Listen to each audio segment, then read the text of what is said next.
2019 Honda Rebel 500. I love this bike. I bought it brand new in 2019. I've been riding it for 5 seasons now. You can see I've done some custom add-ons onto this one. I've got the Corbin Gunfighter saddle. I love that seat. I've got the Musari GP exhaust. I've got a few other bells and whistles that I've added to it over time. And I really do love this bike. But the little 471cc parallel twin doesn't put out super impressive numbers in the power department. So, I've been thinking maybe it's time for an upgrade. Question is though, upgrade to what? You've got a bunch of options in the middleweight naked division. You've got your Yamaha MT-07, you've got your SV650, you've got your Kawasaki Vulcan S if you want to stick with a cruiser. I think maybe take one last ride on the old Honda down to the dealership and see what we can find for a trade-in. What do you think, Mr. Duck? One last ride on the old Honda? Yeah, me too. Let's take a ride though.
Suzuki GSX 8S.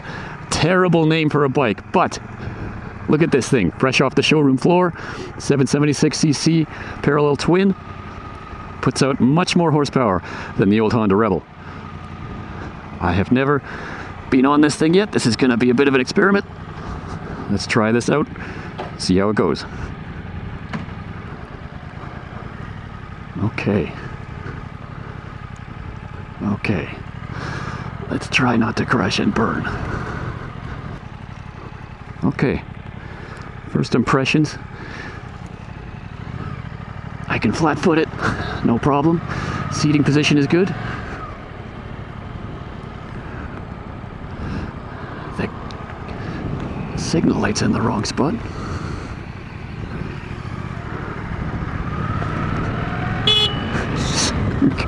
Hit that every fucking time, I guarantee. I'm gonna hit the horn every time. I wonder if I can adjust the mirrors here. Yeah, it looks like I have time. Okay, seating position is pretty upright. It's comfortable. I can flat foot this bike, no problem. I'm 6 feet tall. I'm just gonna adjust these mirrors, which I should have done before I started. Good. Visibility's good. It's comfortable. The seat's a little hard. I'm coming from the Corbin Gunfighter seat on the old Honda, so this is a bit of an adjustment. I think aftermarket seats definitely on the cards. All right. This bike has a bunch of rider assists that the old Rebel did not have. It's gonna take a while to get used to all this. Number one, it has traction control and different throttle modes. To start out today, I've put it in traction control 3, throttle mode C. This is the absolute lowest setting. So the bike is nice and sedate. Actually feels about comparable to the old Rebel. And even in the lowest throttle mode, I get the sense this bike just wants to get up and move, which is fine with me. Oop, damn it, I keep hitting the horn when I go to signal because it's in the wrong spot. How many times am I gonna do that? All right, there's an engine break-in period, which I don't like, but it is what it is. I'm not supposed to go above 4,000 RPMs for the first 500 kilometers, which is gonna be torture, but it is what it is. We'll keep it nice and slow for this first ride. These are brand new tires. It's a brand new bike. Okay, I'm getting past left and right. I'm not used to that, but it's a brand new bike and I'm trying to take it easy. Wet roads. It's February. This is very early for motorcycling. Now, allegedly, this bike is equipped with a quick shifter. I have never in my life driven a bike with a quick shifter on it, so I'm kind of scared to try this out. What you're supposed to do, you don't roll off the throttle, you don't use the clutch at all, you just shift. And the bike allegedly will take care of all that for you. I'm gonna try that out. Maybe not on this stretch. I'm gonna try that out though.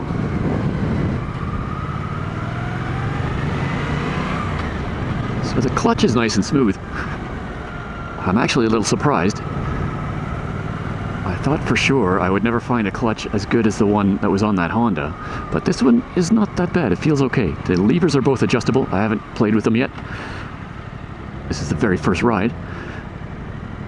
Going through downtown in the middle of the afternoon was probably not a great idea because it's going to be bumper to bumper. I don't think I'm going to get out of second gear here. Oh, I was tempted to try the quick shifter right there. Didn't quite get there in time. Okay, in second gear. Should I try it? Should I try it? Let's try it. I'm going to accelerate and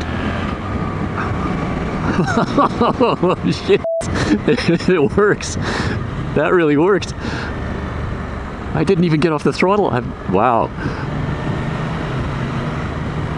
Wow, okay, that's cool.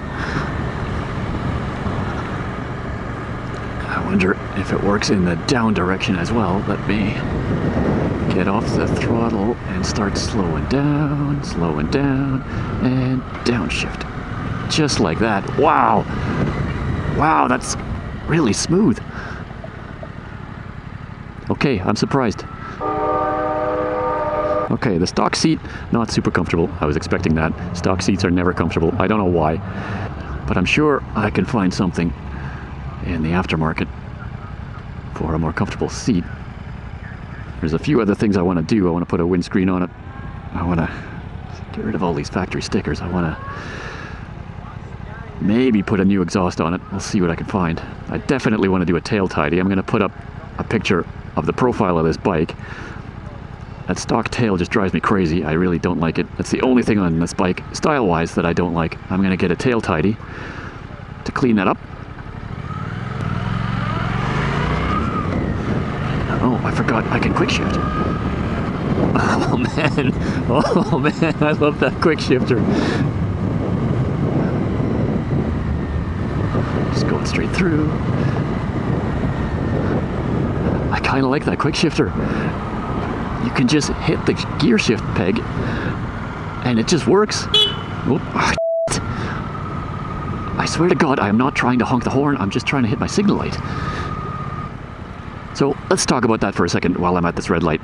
Honda, for whatever reason, in their infinite wisdom, they flipped the signal light and the horn button. On my Honda, the signal light was on the bottom position and the horn button was above. On almost every other motorcycle I've ever been on, it's the other way around. And because I've been on the Honda for 5 years, I'm just used to signaling with that bottom switch and then horn activation with the top switch, and now it's backwards. So every time I go to signal left or right, I'm hitting that horn by accident, and everyone around me thinks I'm a big jerk, and I'm not trying to be. It's just, I gotta get used to that. There's always construction, you know? There's always construction. Why did I come through downtown? I guess it's fine, because I'm breaking the bike in. I'm not supposed to be redlining it anyway. Take it nice and easy, especially on brand new tires. So, you know what? It's probably a good thing that I came through downtown, because I'm not going to get up to breakneck speeds. And I'm not going to get myself into trouble here. Also, it's February. There's still very fine gravel all over the roads on every intersection, because we can still very easily get snow and ice this time of year. They don't sweep the streets generally until April. So on paper, this bike is a good, I think, 70 pounds heavier than the Rebel, but it really doesn't feel like it. It feels actually quite light. I don't know how they did that. They must have balanced it very carefully or lowered the center of gravity or something. It doesn't feel heavy at all. It feels like you could really flick this thing around. I'm tempted to try that, but again, I'm on brand new tires and I don't want to ride like an idiot on my first day with this bike. It's got a beautiful paint job on it and I'd really hate to scratch it up. So let's take it nice and slow. That's gonna kill me. 1,000 kilometers, man. That's gonna kill me. Watch this. No clutch. No clutch. No clutch. That's crazy. No clutch shifting. That's wild. And of course I'm going to hit every single... Oh, damn it. I keep hitting that horn. So, my legs are at an angle on this bike. It's not nearly as bad as it was on the Honda. The Honda Rebel was very low to the ground, and I'm 6 feet tall, so I had quite a bend in my knee when I was sitting on that bike. This bike, my leg tucks in very nicely, right underneath the gas tank. I quite like that, actually. It's a good seating position. I feel a little bit taller than I was on the Honda. That's also a good thing. So, the quick shifter is surprisingly nice. This is my first experience with one, and I gotta say, it's super smooth. Just hit the shifter peg, and the bike does everything for you. And I'm getting past here left and right. I am not used to this. I am not used to this. But I'm driving nice and easy, because it's the first ride. It's a brand new bike, guys. I'm not gonna push my luck here. I'm not gonna push it too hard. Can I turn here without getting rear-ended? I think I can. I think I can. I think I can. Let's get off the main road here. And I'm just gonna pull over real quick. Maybe up here. All right. Okay. Let's find neutral. Good. All right, so far so good. Now, I'm gonna go up to throttle mode B, traction control 2. It's gonna take it up a notch. This is a totally unfair comparison, but let's put up the stats for the Rebel next to the GSX 8S. You can see we've got almost double the power, double the torque.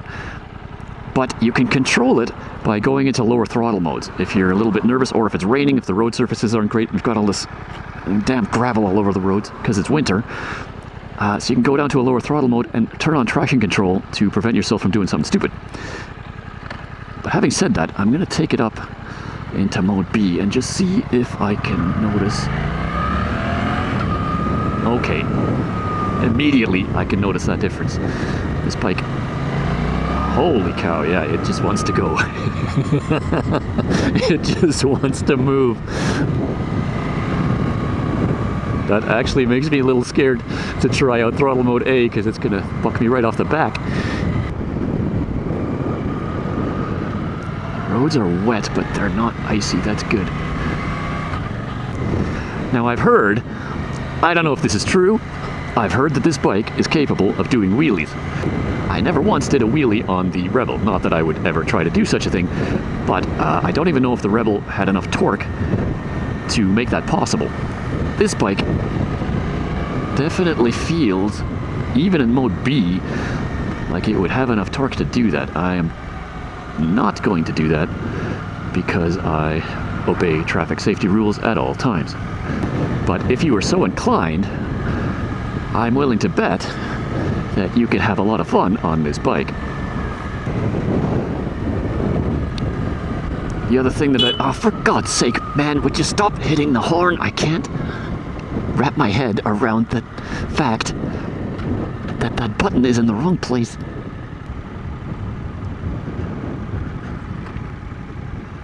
I think there's a registry in here. I can just get my registration taken care of, and then all of the paperwork is finished.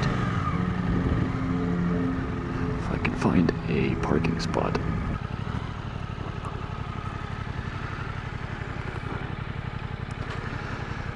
Neutral. And there it is.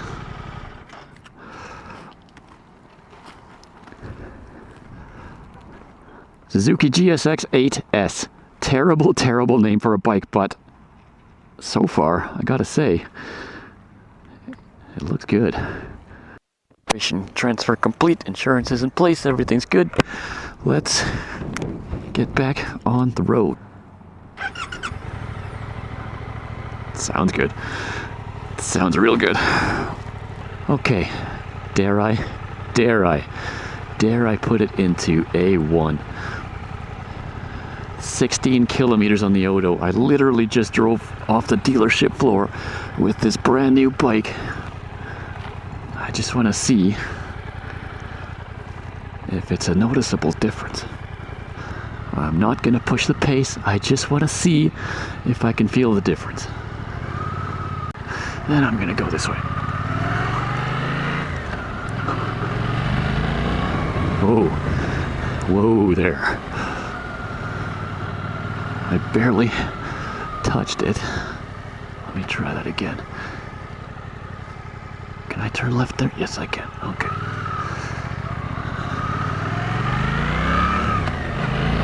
Whoa, yeah.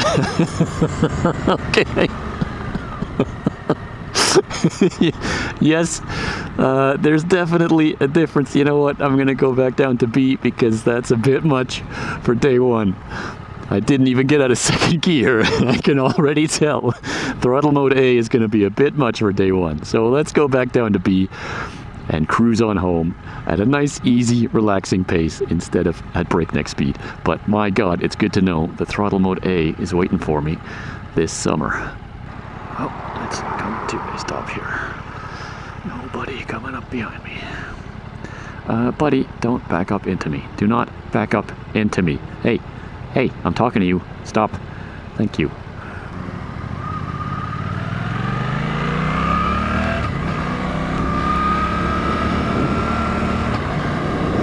Quick shift.